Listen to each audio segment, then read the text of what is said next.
The Pikmin series is terrifying. It's something I realized while playing Pikmin 4, and you should definitely check our review of that, by the way. Sure, the overall aesthetics of Pikmin can be described as cute and charming. Things like the environments, creatures, and characters are all designed with this whimsical art style. But despite its cartoonish looking characters and wacky real life references, Pikmin can get absolutely horrifying at times.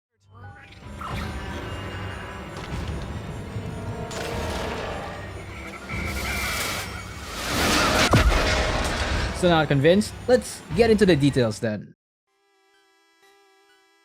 Nintendo has never been one to shy away from depicting horror in their video games. From Mother Brain's disturbing alien design to Driftwood literally kidnapping children, Nintendo knows exactly when and where it can catch you off guard. And Pikmin 4 was definitely one of those games where Nintendo caught me off guard. For those unaware of the story, here's a quick rundown. After crash landing on the planet PNF 404, Captain Olimar, protagonist of the first Pikmin game, teams up with the titular plant creatures and the space dog Moss to collect the scattered parts of his damaged ship. Upon discovering his interstellar radio, he sends a distress signal in hopes of being rescued. The rescue corps receive his signal and set out on a rescue mission. But in the end, they also crash land and find themselves similarly stranded. Now, it's up to their rookie member to save both Captain Olimar and the stranded rescue corps members. Sure, story-wise it might look simple, but I would argue that even this simple premise can be quite unsettling. Think about it, you're being sent on an expedition to an alien planet filled with creatures that would like nothing more than to make you their afternoon snack. Not only that, there's also the pressure of having your teammates' lives resting on your shoulders. I don't know about you, but that's just downright scary.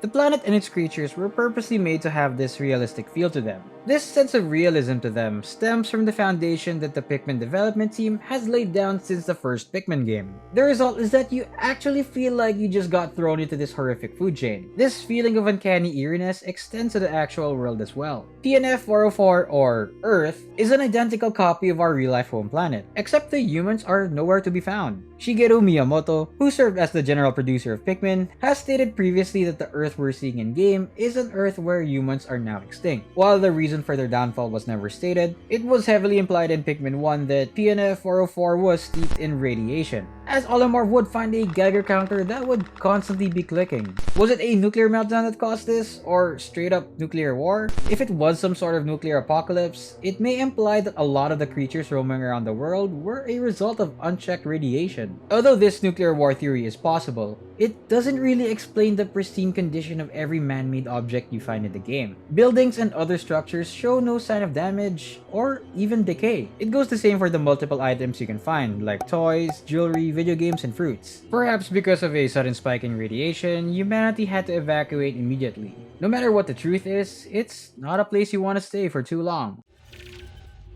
Another odd thing about this Earth is the high frequency of spaceship crashes on the planet. The characters report of a compelling force drawing their ship towards it and causing malfunctions. The nature and existence of this force remain a mystery, but the occurrence of multiple crashes in quick successions by unrelated individuals, as observed in Pikmin 4 with multiple castaways, makes it highly improbable to attribute it to just mere chance. It definitely suggests the possibility that the planet itself, or an unknown entity on it, possesses the ability to attract and disrupt spacecraft. Taking a closer look at this post-human planet, we can see that life still goes on. Compared to some of the other Nintendo games, the Pikmin franchise feels a bit more grounded in reality. Shigeru Hino, one of the game directors, said Nintendo games up to that point were strongly associated with the bright and vibrant designs of the Super Mario and the Legend of Zelda series. One of the first art concepts for the Pikmin looked like this.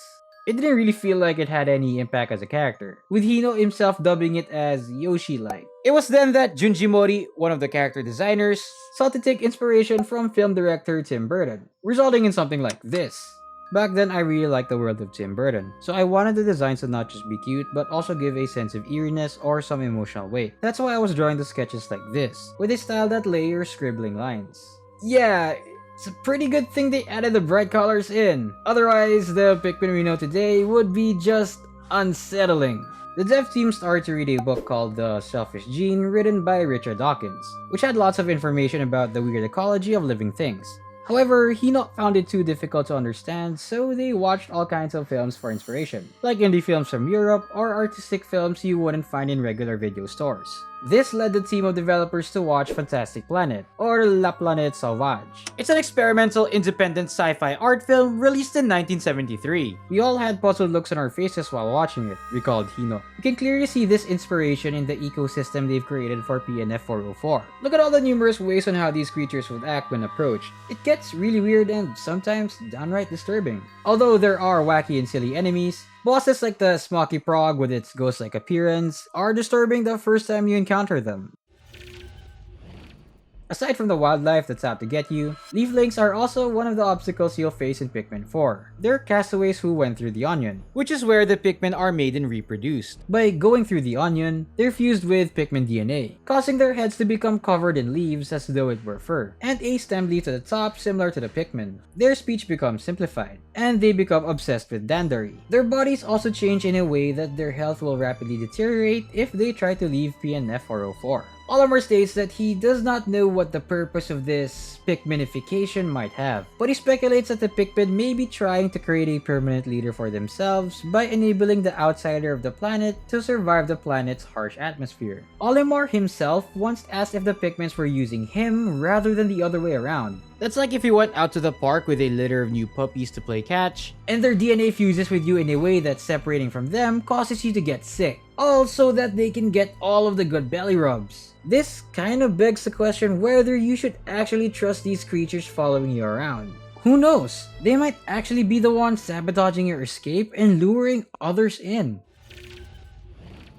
Finally, we have probably the most terrifying character of the series, Louie. What? I hear you thinking. He looks harmless, but he's definitely one you should never even think about trusting. Louie was a character first introduced in Pikmin 2, portrayed as a massive glutton as well as a notorious troublemaker. Although calling him a troublemaker might be a bit of an understatement. For example, Louie's first task for Hawkins 8 Fright, the company he and Olimar work for, was transporting a shipment of priceless golden Pikpik carrots. As he transported them, a ravenous space bunny allegedly attacked him, and the carrots were all eaten. In reality, he was actually the one who ate it all, almost bankrupting the company. In Pikmin 4, Louie is sent first to rescue Captain Olimar, which he realizes on arrival that he actually forgot what Olimar looks like. Eventually, he gives up and starts eating many creatures he would encounter, something you learn about from his questionable voyage logs. You encounter him later in the game where he'll sabotage your escape by kidnapping some important castaways. First, you'll see him holding the castaway York captive, and even after defeating him in a Dandary battle, he'll still try to turn York into a Leafling. Chasing him further, Louie will hold a vet captive, and another Dandary battle ensues. Upon defeat, he'll run away, leaving the vet and Moss behind. In the final confrontation with Louie, he controls the endgame boss, the Ancient Sirehound, somehow driving it into a rampage.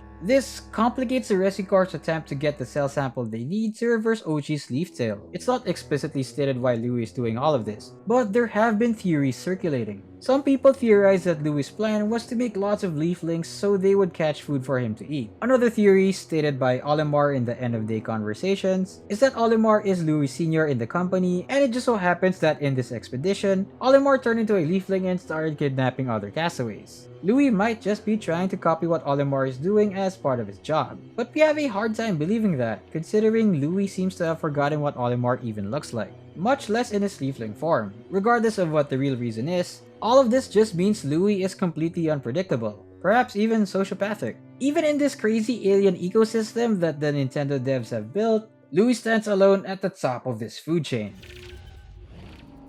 Pikmin 4 has been an amazing experience. It's fun, light, and immersive. But despite the colorful world and the silly character designs, it's clear that the world of Pikmin is fraught with danger. The developers properly and purposely instilled the world with a sense of wilderness. These creatures are like wild animals, lurking about to do what is necessary for their survival. And while the creatures of Pikmin are disturbing, Louie is on another level. He's an outsider to the environment who actively chooses to satiate his hunger ahead of the well-being of others, putting their lives at risk. Perhaps he's just the embodiment of human greed within nature, or he's just someone who lost sight of his humanity. Regardless of what metaphorical purposes he might serve, it's because of this that makes him one of the most entertaining and disturbing characters in all of Pikmin. He adds yet another layer of why the Pikmin series is so terrifying. I guess it goes to show that you can distinguish a Pikmin by its color, but you can't judge a book by its cover. This has been GameMate, signing off.